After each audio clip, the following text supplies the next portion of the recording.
for a land of pure has actually produced the land of pure terror. Pakistan is now terroristan.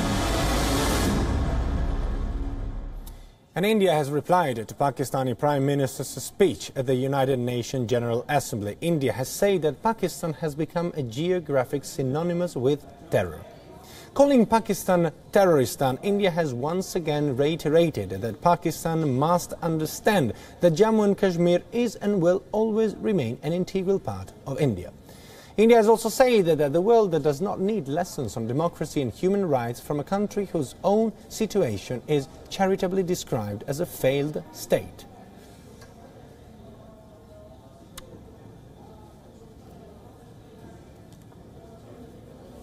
It is extraordinary that the state which protected Osama bin Laden and sheltered Mullah Omar should have the gumption to play the victim. By now, all Pakistan's neighbors are painfully familiar with these tactics of creating narratives based on distortions, deception and deceit. This august assembly and the world beyond know that efforts at creating alternative facts do not change reality.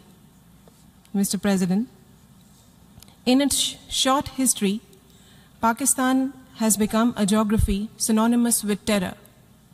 The quest for a land of pure has actually produced the land of pure terror. Pakistan is now terroristan, with a flourishing industry producing and exporting global terrorism. Its current state can be gauged from the fact that Hafiz Mohammad Saeed, a leader of the United Nations designated terrorist organization, Lashkar-e-Taiba, is now sought to be legitimized as a leader of a political party. This is a country whose counter-terrorism policy is to mainstream and upstream terrorists by either providing safe havens to global terror leaders in its military towns or protecting them with political careers. None of this can justify Pakistan's avaricious efforts to covet the territories of its neighbors. Insofar as India is concerned, Pakistan must understand that the state of Jammu and Kashmir is and will always remain an integral part of India. However much it scales up cross-border terrorism, it will never succeed in undermining India's territorial integrity. Mr. President, we also heard Pakistan complain about the consequences of its supposed counter-terrorism efforts.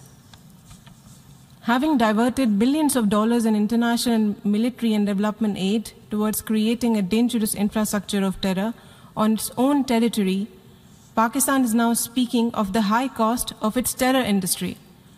The polluter in this case is paying the price. Mr. President, even as terrorists thrive in Pakistan and roam its streets with impunity, we have heard it lecture about the protection of human rights in India.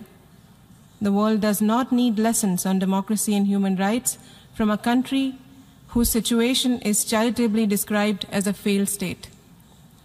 Mr. President, terroristan is in fact a territory whose contribution to the globalization of terror is unparalleled.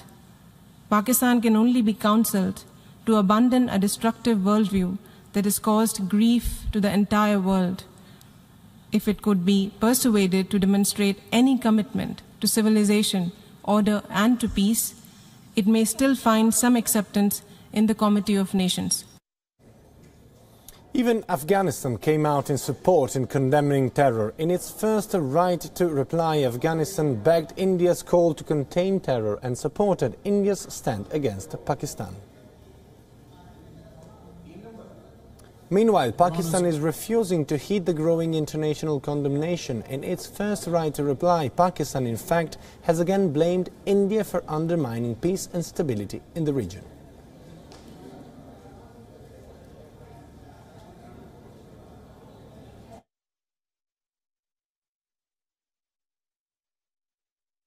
It is unfortunate that India has chosen to criticize the statement by the Prime Minister of Pakistan, which reflects the sentiments and aspirations of the oppressed and suffering people of Jammu and Kashmir, facing tyranny, repression, and brutalities of illegal and unjust occupation by India.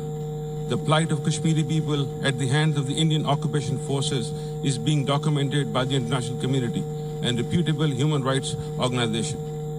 Mr. President, the people of Indian occupied Jammu and Kashmir look towards the international community, especially the members of the UN Security Council, to deliver on their pledge to hold the free, fair and impartial plebiscite under the UN auspices, to enable them to decide their future. Let me re-emphasize and reject any misconceptions that India may have wished to create. India is responsible for undermining regional peace and stability. And now listen in to what political leaders in India had to say on India's befitting reply to Pakistan at the United Nations. There's no point in talking about Pakistan. They're not going to improve. They are openly keeping Dawood Ibrahim. They are openly patronizing Hafiz Saeed and Muhammad Azhar. I mean, there is no limit, and Lashkar-e-Toiba is roaming here. The Pakistani flags are being disputed. Our currency is being counterfeited. We are appearing like an important country. We are not an important country. We are capable of breaking Pakistan into four. So rather than speak about Pakistan in the UN General Assembly, even if it's a small part of your speech, the media is going to only give Pakistan, because the whole world is keen to make us equated. They don't want another third pole to emerge in the world. So they want to make India and Pakistan as equal countries. We are not equal countries. But we, by speaking about them, make it so. My urgent plea to the Prime Minister is, please put a ban on talking about Pakistan in international forums. There is enough evidence that Pakistan is promoting terrorism, particularly in Indian continent, Indian territory, and therefore Pakistan should be labelled as a terrorist state. Our efforts are gradually paying dividends, and I think sooner than later Pakistan will have to face the wrath of the whole world. And Pakistan has racked up Kashmir at the United Nations once again. Making his maiden address at the United Nations General Assembly, Pakistan Prime Minister Shahid Abbasi also called for resumption of dialogue with India on all issues, including Kashmir. Prime Minister Abbasi demanded the international investigation into alleged rights violation and the appointment of a special envoy for Jammu and Kashmir. India has responded with massive and indiscriminate force to suppress the Kashmiris, shooting indiscriminately at children, women and youth. Hundreds of innocent Kashmiris have been killed or injured. Shotgun pellets have blinded and maimed thousands of Kashmiris, including children. Let me reiterate, Pakistan remains open to resuming a comprehensive dialogue with India to address all outstanding issues, especially Jammu and Kashmir, and discuss measures to maintain peace and security. But cornered on terror, Abbasi said it is not correct to blame Pakistan for military and political stalemate in Afghanistan, and also asserted that his will not be anyone's scapegoat. Reacting to comments on Pakistan being a safe haven for terrorism, he also claimed that Taliban's safe havens are located not in Pakistan but in large tracts of territory controlled by Taliban in Afghanistan. ये interaction US administration से है और हमने अपना मौक़िफ़ बड़े वाज़ेह तरीके से रखा है कि इंडिया की पॉलिटिकल या मिलिट्री इन्वॉल्वमेंट अफगानिस्तान में हमें कबूल नहीं है.